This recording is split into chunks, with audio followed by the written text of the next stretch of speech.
workload and schedule. I just always remind myself na this is a dream job. Na I try to avoid complaining also kasi nakikita ko yung mga kaibigan ko and they have real stuff to complain about.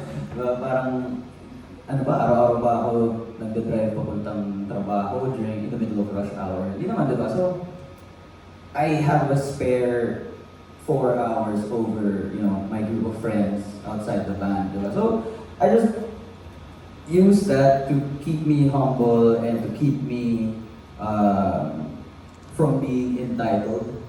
And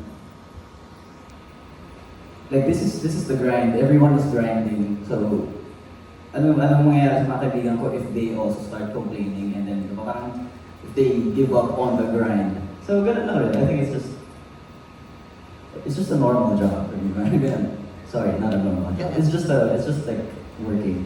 You kind of feed off the vibe from each other, parang ganun.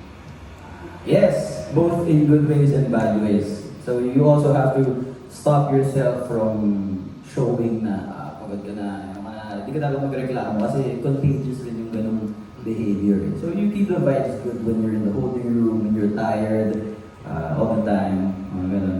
Sa group chat na lang na mag-aaway, mga ganun. Ito na lang sa atin.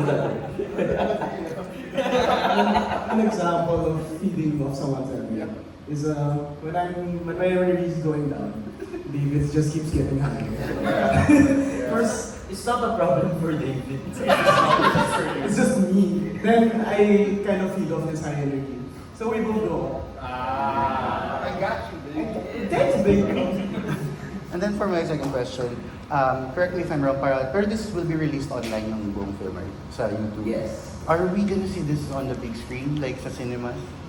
Do we have plans for that, hopefully? Right now, wala pang plans na gano'n, but pwede ba yun? YouTube muna tapos cinema?